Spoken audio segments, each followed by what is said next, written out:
حضرت علی شیر خدا فرماتے ہیں بخاری مسلم میں، فرماتے ہیں مجھے قسم ہے اس ذات کی جس نے زمین چیر کے دانہ پیدا کیا ہے، مجھ سے رحمت عالم صلی اللہ علیہ وسلم نے وعدہ فرمایا کہ علی یاد رکھنا تم سے صرف مومن ہی پیار کرے گا، اور جس سینے میں تمہارا بغض ہوگا وہ سینہ مومن کا نہیں منافق کا ہوگا۔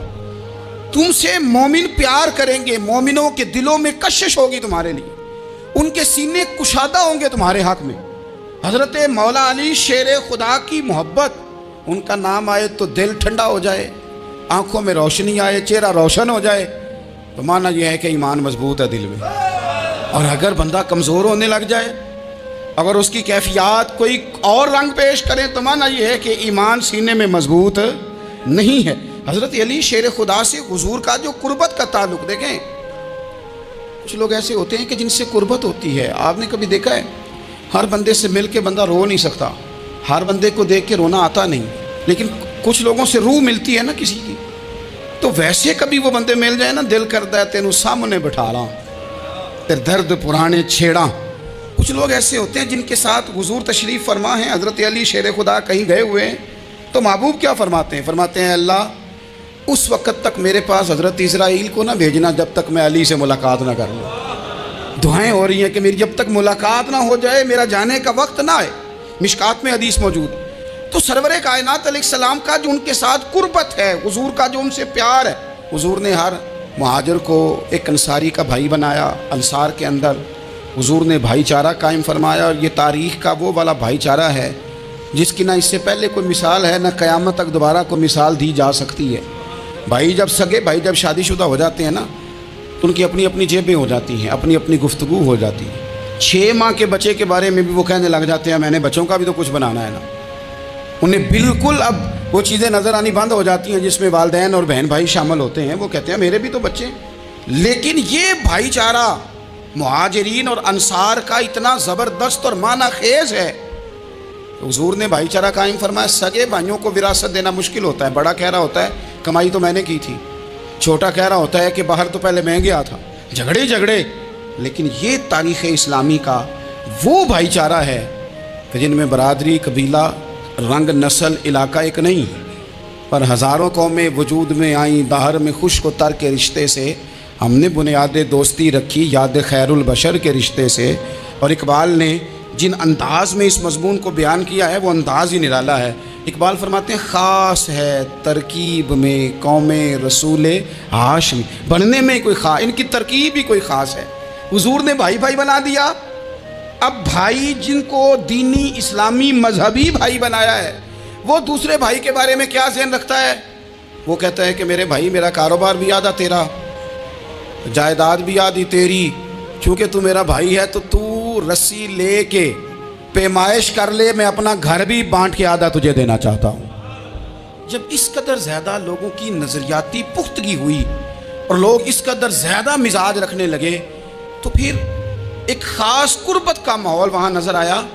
پھر وہ جو مہاجر بن کے آئے تھے اور بہت زیادہ جن لوگوں نے جہاد کیا تھا، جد و جہد کی تھی، گھر بار چھوڑے تھے، پھر ان لوگوں کو زیادہ دشواری نہیں ہوئی، زیادہ آزمائش نہیں ہوئی دل لگانے میں اور مدینے میں رہنے میں، بڑی آسانی سے وہ لوگ وہاں رہنے لگے، اور بڑی جلدی ان کا مدینے سے اور اہل مدینہ سے پیار بڑھ گیا۔ تو میرے عزیز بھائیو، حضور نے ہر انصاری اور مہاجر کو ایک دوسرے کا بھائی بنا دیا، سب کو بنا دیا۔ حضرت علی رہ گئے، اب یہ تو دونوں مہاجر ہیں، حضور بھی مکہ شریف سے آئے ہیں، حضرت علی بھی، بظاہر تو دونوں مہاجر ہیں، اگرچہ ساری زمین کے مالک رسول پاک ہیں، سب کو بھائی بھائی بنا دیا۔ تو اب ہر بندے کو بھائی مل رہا ہے، اور بھائی بڑے پیارے ہوتے ہیں۔ میں کئی دفعہ کہتا ہوں کہ بھائی بڑے پیارے ہوتے ہیں، کچھ قدورتیں دنیاوی طور پر معاذ اللہ دلوں میں آ جاتی ہیں، لیکن بھائی کا درد جو بھائی محسوس کر سکتا ہے وہ بھی دوسرے کو محسوس نہیں ہوتا۔ تو حضرت علی جب کسی کے بھائی نہیں بنائے گئے تو رو ہی پڑے، اتنے دلیر بندے تھے، پر بھائی کی ضرورت بندہ اتنی محسوس کرتا ہے، اس کو بھائی سے لگاؤ اتنا زیادہ ہوتا ہے کہ مولا علی رو پڑے، مشکات میں موجود روئے۔ حضور نے فرمایا کیوں روتے ہو؟ عرض کی حضور آپ نے سب کو ایک دوسرے کا بھائی بنایا ہے، میں رہ ہی گیا ہوں، مجھے کسی کا بھائی نہیں بنایا۔ اب وہ آنسوؤں میں لپٹی ہوئی وہ بات حضرت علی نے عرض کی تو محبوب نے فرمایا علی انت اخی فی الدنیا والآخرہ، فرمایا علی تو میرا بھائی ہے، اور نرا دنیا میں نہیں، تو دنیا اور آخرت میں میرا بھائی ہے۔ میرا بھائی ہے دنیا میں بھی اور آخرت میں. تو حضرت مولا علی شیر خدا کرم اللہ تعالی وجہہ الکریم کے جو فضائل ہیں، جو ان کے خصائص ہیں، ان کی جو فضیلت کی باتیں، میں نے جیسے کہا کہ انہیں بڑی زیادہ دلچسپی تھی میدان جہاد سے، شوق شہادت ان کا دیدنی تھا. ایک موقع پر نبی پاک صلی اللہ تعالیٰ علیہ وسلم نے ارادہ فرمایا کہ حضرت علی کو اپنا نائب بنا کے مدینہ منورہ میں چھوڑ کے جایا جائے. محبوب کریم علیہ السلام جب بھی تشریف لے جاتے تھے تو کسی ایک کو نائب بنا کر مدینہ منورہ میں چھوڑ جاتے. حضرت عبداللہ ابن مختوم رضی اللہ تعالیٰ عنہ کو بھی ایک دفعہ حضور چھوڑ کے گئے. تو ایک جنگ کے موقع پر محبوب نے حضرت علی شیر خدا سے کہا کہ آپ کو میں اپنا نائب بنا کے یہاں چھوڑ کے جاتا ہوں. یہاں لوگ جان چھڑاتے ہیں، کام کا جب وقت آتا ہے، میدان میں نکلنے کا وقت آتا ہے تو جان چھڑاتے ہیں، اور وہ کہتے ہیں کہ باقی سارے کام لے لو، جب وقت مشکل آئے تو پھر ہمیں کام نہ بتاؤ. اب مشکل وقت ہے، جہاد میں جانا ہے. حضرت مولا علی شیر خدا کرم اللہ تعالی وجہہ الکریم کو حضور نے فرمایا کہ اس دفعہ میرا ارادہ بنا ہے کہ تمہیں چھوڑ کے جاؤں. تو حضرت علی کو چھوڑ کے جایا جا رہا ہے، ان کو مدینے میں رہنا ہے، میدان میں نہیں جانا. عام آدمی کتنا پسند کرتا ہے کہ میں آرام سے رہوں گا، لیکن حضرت علی کو اتنا شوق تھا میدان جہاد کا، اتنی تڑپ تھی ان کے دل کے اندر کہ عرض کرنے لگے یا رسول اللہ صلی اللہ تعالیٰ علیہ وسلم. رو پڑے، کہنے لگے حضور ساری دنیا میدان میں جہاد کرے گی اور میں یہاں عورتوں اور بچوں کے پاس رہوں گا، میں یہاں عورتوں اور بچوں کے بیچ وقت گزاروں، حضور مجھے لے کے جائیں. تو وہاں بھی حضور نے محبت کی بات سمجھائی. فرمایا علی جب حضرت موسیٰ کوہ طور پہ گئے تھے تو اپنے بھائی جناب ہارون کو چھوڑ گئے تھے، تو تم بھی تو میرے لیے اسی طرح ہو نا جس طرح موسیٰ کے لیے ہارون تھے. لیکن فرمایا یہ یاد رکھنا میرے بعد نبی کوئی نہیں، حضرت موسیٰ بھی نبی ہیں اور جناب ہارون بھی نبی ہیں علیہم السلام، لیکن وہ انہیں چھوڑ کے گئے تھے، میں تمہیں چھوڑ کے جا رہا ہوں. ایک بات اپنے ذہن کے اندر بٹھانا کہ میرے بعد کوئی نبی نہیں آئے گا. تو عزیز بھائی حضرت مولا علی شیر خدا کا جذبہ جہاد. اچھا پھر میں نے دیکھا ہے جس زمانے میں اور آپ رہ رہے ہیں، اس زمانے میں لوگ کمزور ہوتے جا رہے ہیں نفسیاتی طور پر، ڈری ڈری سی باتیں لوگ کرتے ہیں، سہمے سہمے سے جملے بولتے ہیں، اور یہ ہر بندے کا اپنا الگ ڈر ہے. دانشوروں نے لکھا ہے کہ غریب آدمی کا ڈر تھوڑا ہوتا ہے اور جو اونچے عہدے پہ چلا جائے اس کا ڈر، یعنی زیادہ ہاتھ اپوزیشن کے نہیں بندے ہوتے، حکومت کے بندے ہوئے ہوتے ہیں. لوگوں کو ساتھ لے کے اپوزیشن نے نہیں چلنا ہوتا، حکومت نے چلنا ہوتا ہے. تو حکومت میں جب لوگ ہوتے ہیں تو ان کے اندر کمزوری آ جاتی ہے. جب آپ بڑے عہدے پہ چلے جاتے ہیں تو آپ کی مجبوریاں بھی بڑی ہو جاتی. ہر آدمی کہیں نہ کہیں کمزور پڑتا ہے. اور ہمارے ہاں تو لوگ ذرا بیمار ہو گئے تو گئے. اور آج کل جو سب سے بڑا مسئلہ وہ یہ ہے کہ لوگ کیا کہیں گے، اور لوگوں نے بڑے بڑے لوگوں کو پاگل کر دیا ہے. بڑے بڑے لوگوں کو. ہمارے علماء نے ایک بات لکھی ہے کہ ایک دفعہ نا ایک استاد صاحب سبق پڑھانے کے لیے آئے تو طالب علموں نے ارادہ کیا کہ آج استاد جی کو بیمار کرنا ہے. یہ جو آپ کے مشیر ہوتے ہیں نا ارد گرد، ان کی پڑتال بھی بڑی ضروری ہوتی ہے کہ یہ خبر کون سی لے کے آ رہے ہیں اور یہ کس طرح سے گائیڈ کر رہے ہیں. ہمیں تنقید کرنے والا بندہ اچھا تو نہیں لگتا، لیکن تنقید کرنے والے جو ہوتے ہیں وہ ہمیں نکھارتے ہیں. وہ ہماری کمزوریاں جو ہمارے اپنے نہیں نکال سکتے وہ نکال کے ہمیں بتاتے ہیں کہ تم یہاں کمزوری کر رہے ہو، اس کا نفع ہوتا ہے. طالب علموں نے ارادہ کیا ایک دفعہ، یہ ہم جو اتنی زیادہ توجہ کرتے ہیں نا لوگوں کی باتوں پہ، لوگ کیا کہیں گے، میں کئی دفعہ دوستوں سے عرض کرتا ہوں زیادہ وضاحتیں نہ دیا کریں. زیادہ وضاحتیں دینے سے بھی بندہ کمزور ہو جاتا ہے. ہر وقت کا انداز وضاحتوں کا اور ہر وقت دفاعی محاذ پہ نہیں کھڑے رہنا چاہیے. وہ ارادہ کر لیا لوگوں نے، طالب علموں نے، کہ استاد جی کو بیمار کرنا ہے. تو استاد سب چنگے بھلے اچھے بھلے صحت مند آئے، کلاس میں داخل ہوئے تو پہلا شاگرد کہتا ہے استاد جی خیر ہے، آنکھیں بڑی سرخ ہیں. میں چل دوڑ جا بیوقوف آدمی، بالکل ٹھیک ہوں، چل کلاس میں بیٹھ. چل تھوڑا سا آگے گئے تو دوسرا شاگرد، انہوں نے اب 10-15 نے ارادہ کیا ہوا تھا، دوسرا کہنے لگا خیریت ہے، بڑے کمزور کمزور لگ رہے ہیں. اس نے کہا میں بالکل ٹھیک ہوں، کمزور کا چل دوڑ جا اپنا کام کر. وہ تیسرے کے پاس گئے تو کہنے لگا استاد صاحب خیر ہے، آپ کے تو مجھے ہاتھ بھی کامتے دکھائی دے رہے ہیں. اس نے کہا اچھا واقعی. اب چوتھے نے بھی یہی بات کی، پانچویں نے یہی بات کی. تو آدھا گھنٹہ گزرا تو استاد جی کو سچ مچ بخار چڑھ گیا، وہ چھٹی پہ چلے گئے. کیوں؟ باتوں پہ توجہ ہے نا. لوگوں کے سامنے ہم لوگوں کی باتوں کے مطابق اپنے معاملات کو ترتیب دیتے ہیں نا. کچھ لوگ سوشل میڈیا دیکھ کے نظریہ قائم کرتے ہیں، کچھ ہوا دیکھ کے نظریہ قائم کرتے ہیں.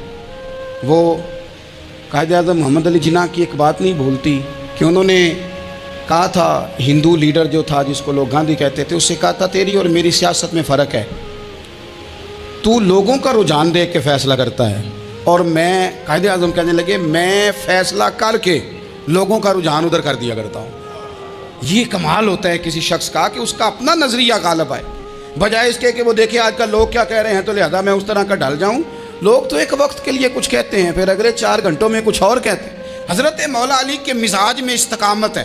اور جو لوگ جو بہت زیادہ پراپوگنڈا کرتے ہیں اور بہت زیادہ کسی کے بارے میں بات کرتے ہیں، ان کا وہ مزاج نہیں، ان کی وہ طبیعت نہیں، وہ اپنے حساب سے فیصلہ کرتے. ایک شخص تھا عمر بن عبد ود، 90 سال کا بوڑھا، لیکن جب تلوار لے کے میدان میں آتا تھا تو 1000 آدمی کے مقابلے میں لڑتا تھا. اور لوگ جگہ جگہ یہ کہتے تھے تو اس طرح ہے جس طرح عمر بن عبد ود لوگوں کو ڈراتا ہے تو اس طرح ہو گیا. یہ اس کے ارد گرد کے لوگ اس کی مثالیں دیتے تھے. جنگ خندق جب ہو رہی تھی تو یہ مقابلے میں آ گیا تو حضرت علی المرتضیٰ شیر خدا کرم اللہ تعالی وجہ الکریم بھی تشریف فرماتے. اب پورے عرب کے اندر اس کے بارے میں یہ کہا جاتا تھا کہ اسے نہ لڑو، وہ تو خونخوار ہے، وہ تو درندہ ہے، وہ تو جنگلی شیر کی طرح آتا ہے، وہ تو کاٹ کھانے کو دوڑتا ہے، اسے کون لڑے. ایک خیال تھا. اور وہ پراپوگنڈا بعض اوقات اتنا زیادہ کسی کے بارے میں ہوتا ہے کہ میں بچے لوگ آتے ہیں نا بچہ دم کرانے کے لیے تو کہتے ہیں پیر صاحب بڑا ضدی ہے، کسی کی بات نہیں مانتا، باقی بچے ٹھیک تھے، یہ تو بڑا ہی نالائق نکل آیا ہے. تو میں کہتا ہوں کہ آپ اس کے سامنے یہ والی باتیں نہ کریں، یہ پکا ہو جائے گا کہ میں ضدی ہوں. تو آپ ذہن بنا رہے ہیں اس کا کہ تو اس طرح کا ہے. ذہن بنا دیا لوگوں نے کہ عمر ابن عبد ود کے مقابلے میں کوئی نہیں آ سکتا. خندق میں یہ آیا، اس نے للکارا مسلمانوں کو، آؤ وہ تمہاری جنت کدھر ہے جس کے بارے میں تم کہتے ہو کہ ہم شہید ہوں گے تو آؤ میرے مقابلے میں نکلو. جب اس نے پہلی دفعہ للکارا تو ابھی بات ختم نہیں ہوئی تھی کہ مولا علی تلوار لے کے اللہ اکبر کہتے کھڑے ہو گئے. حضور نے فرمایا بیٹھ جاؤ. حضرت علی پھر بیٹھ گئے. وہ پھر پکارا اٹھو کوئی میرے مقابلے میں، تو مولا علی شیر خدا پھر کھڑے ہو گئے. پھر کھڑے ہو گئے. حضور نے فرمایا بیٹھ جا. ایک شخص نے کہا علی یہ عمر بن عبد ود ہیں. فرمایا مجھے پتہ ہے. نہیں سمجھے آپ بات، میں آپ کو سمجھا کے لایا ہوں پیچھے سے کہ پراپوگنڈا کرتے ہیں نا لوگ، ہو آگے نہ جانا، یہاں کرنٹ بڑا زیادہ ہے، وولٹیج بڑے سخت ہیں، تو آگے نہ بڑھنا. بھائی کیا ہو جائے گا، اٹھ باندھ کمر کیوں ڈرتا ہے، پھر دیکھ خدا کیا کرتا ہے. حضرت علی تیسری دفعہ اس نے کہا نا ہے کوئی، تو حضرت علی پھر اٹھے. اب تو رسول پاک صلی اللہ تعالی علیہ وسلم نے تھپکی دی. بعض جگہ یہ ہے کہ حضور نے خود تلوار تھمائی، سر پہ امامہ باندھا اور حضور نے فتح یابی کی دعا فرمائی. حضرت علی گھوڑے پہ بیٹھے نکلے اور جب اس کے سامنے گئے تو جا کے کہنے لگا میرا پتہ ہے. حضرت علی فرمانے لگے تو اپنا چھوڑ، میرا پتہ ہے تجھے، مجھے تو جانتا ہے. کہنے لگا میں 1000 کے مقابلے میں اکیلا لڑتا ہوں. حضرت علی شیر خدا فرمانے لگے پتہ نہیں تو کن سے لڑتا رہا ہے، جانے وہ کون ہے جن سے تو لڑتا رہا ہے، وہ کون 1000 تھے جو تیرے مقابلے میں آتے تھے، پتہ نہیں. تو کہنے لگا میرا نام میری ماں نے عمر بن عبد ود رکھا ہے. فرمایا چھوڑ تو، میری ماں نے میرا نام حیدر رکھا ہے. کہنے لگا تیری عمر چھوٹی ہے، کوئی بڑا لا. فرمانے لگے یہ تو جب پنجے میں پنجہ ملے گا تو پتہ چلے گا عمر کس کی چھوٹی ہے. ابھی تو کہانیوں سے متاثر کرنا چاہتا ہے، تو چاہتا ہے کہ تو پریشر ڈالے اور میں تیری بات سنوں. تو مقابلے میں آ، ڈینگے نہ مار، کہانیاں نہ سنا، دیواریں ہلتی رہتی ہیں اور در کانپ جاتا ہے. علی کا نام سن کے اب بھی خیبر کانپ جاتا ہے. تو مقابلے میں آ، تو باتیں بنا رہا ہے، کہانیاں سنا رہا ہے. وہ کہنے لگا تو بچہ ہے، میں چاہتا نہیں تیرا خون بہاؤں. تو حضرت علی کہنے لگے میں بڑے دن سے پریشان ہوں کہ کسی بے ایمان کا خون بہایا کیوں نہیں، میرا بڑا دل کر رہا ہے تیرا خون بہاؤں. اس نے بڑی زوردار ضرب لگائی. غصے میں اتنا پاگل ہوا کیونکہ اس کے بارے میں معروف تھا کہ وحشی مزاج آدمی، اتنا سخت پاگل ہوا غصے میں کہ اس نے اپنے گھوڑے کے پیر کاٹ ڈالے. پہلے تلوار گھوڑے کو دے ماری، اس کو کاٹ کے دوڑا. یہ کیوں کرتے تھے لوگ، عرب کے لوگ اس وقت یہ کام کرتے تھے کہ ہم نے گھوڑا ہی مار ڈالا ہے تاکہ ہم بھاگ نہ سکیں. کہتے ہیں نا کشتیاں جلا دی ہیں کہ اب واپس جانے کا راستہ ہی بند ہو جائے. گھوڑے کے پیر کاٹ ڈالے کہ بھاگنا نہیں. اور بڑی زور سے اس نے ضرب لگائی حضرت علی پر. حضرت علی نے جب روکی تو وہ ڈھال ٹوٹ گئی حضرت مولا علی، اور آپ کے امامے کو اس کی تلوار بھی لگی. آپ نے فرمایا دکھا لیا تو نے زور، اب میری باری ہے. حضرت مولا علی شیر خدا کا قد بظاہر چھوٹا تھا. صحابہ کہتے ہیں ہم دور سے دیکھ رہے تھے، اللہ اکبر کہہ کے تھوڑا سا زمین سے وہ اٹھے، تھوڑا سا اٹھے اور پھر دوبارہ نہیں انہیں تلوار چلانی پڑی. ایک ہی ضرب لگائی اور اس کے 2 ٹکڑے کر کے اسے زمین پہ پھینک دیے.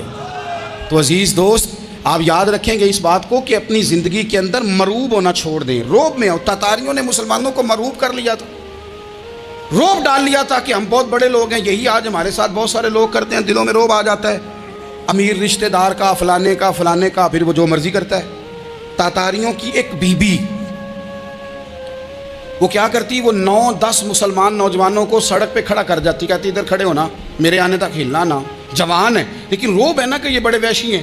اکیلی بی بی اندر جاتی، تلوار لے آتی، اور وہ کھڑے ہیں، وہ بھاگے بھی نہیں، اتنا ڈر گئے، ٹانگیں کانپ رہی ہیں، بھاگنے کی بھی ضرورت نہیں کر رہے، تسلی سے گئی ہے، تلوار لے کے آئی ہے، اور اس نے 9 جوان مسلمانوں کے گلے کاٹ دیے۔ اس روب سے نکلیں باہر، نوجوانوں سے کہتا ہوں نکلو۔ اور جن لوگوں نے دنیا میں انقلاب برپا کیا وہ غریب گھروں کے تھے، وہ لوگ تھے کہ جو بظاہر کسی بڑے قبیلے سے نہیں تھے۔ آپ محنت کریں، تعلیم حاصل کریں، جد و جہد کریں، مشقت کریں، اپنی زندگی میں کچھ مقاصد کے حصول کے لیے آگے بڑھیں۔ اور اگر آپ کہیں کہ دائیں بائیں میرے فلاں آدمی مجھے یہ مشورہ دے رہا ہے، تو کچھ لوگ دنیا میں باتیں کرنے آئے ہیں، انہوں نے باتیں کرنی ہیں اور بڑا فائدہ ہوتا ہے، ان کو باتیں کر لینے دیں، ان کو کرتے رہنے دیں۔ کام کرنے والا بندہ کام کرتا ہے اور کرتا ہی چلا جاتا ہے، وہ منزل تک پہنچ جاتا ہے۔ تو حضرت علی کے مزاج میں دلیری ہے، ہمت ہے، ایک بات، اور دوسری بات دانائی، حکمت۔ یہ جو ہمارے فیصلے ہیں نا جذباتی، اور جناب آج فلانے نے یہ کہہ دیا تو میرا پروگرام یہ بن گیا، تو پھر کل کسی نے اور کچھ کہہ دیا تو میرا پلان اور بن گیا۔ میں سب سے زیادہ ان لوگوں کے حق میں پریشان ہوتا ہوں جو سویرے کچھ اور کہتے ہیں، دوپہر کو کچھ اور کہتے ہیں، شام کو کچھ اور کہتے ہیں۔ بھئی آپ کا کوئی نظریہ ہونا چاہیے، کوئی ویژن ہونا چاہیے زندگی میں، آپ کے اندر کوئی حکمت اور دانائی ہونی چاہیے۔ اس کے لیے کیا کرنے کی ضرورت ہوتی ہے؟ اس کے لیے ضرورت ہوتی ہے کہ آپ کا ذہن ایک طرف ہو۔ میرے اسلاف فرمایا کرتے تھے زندگی میں ایک کام کر لو پر صحیح کر کے کر لو۔ ہم نے تو سارے کام کرنے ہیں۔ آج کل ہر بندہ صحافی ہے، ہر بندہ تجزیہ نگار ہے، ہر بندہ سیاستدان ہے، ہر بندہ ہی مفتی ہے، ہر بندہ ہی جناب واعظ ہے، ہر بندے کے پاس ہی کچھ مسئلے۔ اس کا نقصان یہ ہے کہ کسی کے پاس بھی کچھ نہیں۔ وہ کسی درویش نے کہا تھا کہ جب سب لیڈر ہوں تو سمجھو کوئی لیڈر نہیں، کیونکہ سارے جو لیڈر ہو گئے۔ میرے عزیز، ایک طرف ذہن کو رکھیں اور اپنے اس کام میں کمال پیدا کریں۔ حضرت مولا علی شیر خدا کو اللہ نے حکمت دی تھی۔ نبی پاک صلی اللہ تعالی وسلم کے صحابی حضرت عبداللہ ابن مسعود رضی اللہ تعالیٰ عنہ فرماتے ہیں، امام ابو نعیم نے لکھا ہے کہ حضرت عبداللہ ابن مسعود فرماتے ہیں نبی پاک صلی اللہ علیہ وسلم نے فرمایا اگر حکمت کے 10 حصے کیے جائیں نا، دانائی کے 10 حصے کیے جائیں، تو اس میں سے 9 حصے اللہ تعالیٰ نے حضرت علی کو عطا فرمایا، اور ایک قصہ باقی لوگوں کو ملا۔ دانا تھے، معاملہ فہم۔ کچھ بندے بڑے منافق قسم کے تھے، تو حضرت علی اذان ہو گئی تو وہ حضرت مولا علی شیر خدا کے پاس آ گئے، اذان ہو گئی، حضرت علی نے جماعت کرانی۔ ان کا خیال تھا کہ آج ہم نے جماعت لیٹ کرانی ہے کسی طریقے سے۔ ہم چونکہ زیادہ باتیں، میں دوستوں سے کہتا ہوں بہت زیادہ خبریں نہ دیکھا کرو، بہت زیادہ بھی چیزیں نہ سنا کرو۔ آپ تو میرے بھائی موبائل کے اندر چلے جائیں گے، باہر کی دنیا تو اور ہے، تو تھوڑا باہر بھی نکلیں تصویروں سے، تھوڑا باہر بھی آئیں، دیگر معاملات بھی دیکھیں۔ ہمیں بڑے بڑے اچھے لوگ زندگی میں مل جائیں گے، لیکن ہم ان کے قریب نہیں جاتے، ہم دیکھتے نہیں کہ اصل بات کیا ہے، سنی سنائی چیزوں پر زیادہ گمان کرتے ہیں۔ اب حضرت علی چونکہ بڑے دانا تھے، مسلح پہ بڑھ رہے ہیں، جماعت کھڑی کرنی ہے، اللہ اکبر کہہ رہے ہیں، بندوں کا خیال تھا نماز لیٹ کرانی ہے۔ نے فٹافٹ حضرت علی سے کہا کہ حضور ذرا وہ جانور تو بتائیے گا کتنے ہیں جو انڈے دیتے ہیں، اور ذرا وہ بھی بتائیے گا جو بچے دیتے ہیں۔ یہ اب کتنے کو بندہ جانور گنے، آہستہ آہستہ بندہ شمار کرے، ہو بکری جو ہے وہ بچہ دیتی ہے، مرغی انڈا دیتی ہے، اور گائیں جو ہے وہ بچہ دیتی ہے، اور بطخ جو ہے وہ انڈا دیتی ہے، بندہ تو یہ گننے لگ جائے۔ تو حضرت علی شیر خدا یہاں ہاتھ ہیں، فرمانے لگے گھر جا کے گن لینا، موٹی سی بات بتاتا ہوں، جن جانوروں کے کان باہر ہوتے ہیں وہ بچے دیتے ہیں، جن کے اندر ہوتے ہیں وہ انڈے دیتے ہیں۔ اللہ اکبر، نماز کی نیت باندھ لی تم، گننا گھر جا کے۔ موٹی سی بات بتا دیتا ہوں، وہ صاحب کہتے ہیں میں حضرت علی رضی اللہ تعالیٰ عنہ کو الجھانے آیا تھا، میں خود بڑا الجھ گیا۔ یہ کیا ماجرا ہے، کیا معمہ ہے کہ 2 فکروں میں انہوں نے بات کو سمیٹا اور کمال کر دی۔ کہنے لگے گھر جا کے گننا، یہاں ٹائم نہیں، نماز کا وقت ہے، بس جن کے کان اندر ہے نا وہ انڈے دیتے ہیں، جن کے باہر ہیں وہ جا جا کے حساب کرنا۔ آپ ڈھونڈ لیں، تلاش کر لیں، چلے جائیں ماہرین کے پاس، پر شیر خدا شعر ہی ہے۔ حضرت مولا علی کے جملوں میں کمال ہے، ان کی دانائی، ان کا تدبر، ان کی حکمت، ان کا فہم، ان کی فراست، ان کا کمال۔ ایک شخص بڑی دور سے آیا، اس نے کہا حضور مجھے نا لمبی باتیں یاد نہیں رہتی، 2 باتیں بس بتا دیں میں عمل کروں تو زندگی بن جائے، 2 باتیں۔ تو حضرت علی فرمانے لگے لمبی امیدیں نہ لگانا، لمبی امیدیں نہ لگانا، موت کا پتہ نہیں کب آ جائے گی۔ منصوبہ بندی ضرور کرنا آنے والی نسلوں کے لیے، اپنی ذات کے لیے لمبی امیدیں نہ باندھنا، یہ بھی کر لوں گا، یہ بھی کر لوں گا۔ ہم ریٹائر نہیں ہوتے زندگی بھر، پلان پہ پلان، پلان پہ پلان. تو اگر ہم پلان کر رہے ہوتے ہیں تو جو ہمارے نیچے ہوتے ہیں وہ ہمیں ریٹائر کرنے کا پلان کر رہے ہوتے ہیں. اولادیں تک والدین کو کمزور کرنے کے در پہ ہوتی ہیں کہ اب یہ ہٹے تو ہماری باری آئے. حضرت علی فرمانے لگے 2 کام، ایک تو لمبی امید نہ باندھنا، اور دوسرا فرمایا اپنے نفس کی خواہش کی پیروی سے بچنا. دنیا میں رسوا وہ لوگ ہو جاتے ہیں جو اپنے نفس کی خواہش کی پیروی کرتے ہیں، وہ بزدل ہو جاتے ہیں جو خواہشات نفسانی کے پیچھے بھاگتے ہیں. یہ کام نہ کرنا. تو دانائی اللہ تعالیٰ نے انہیں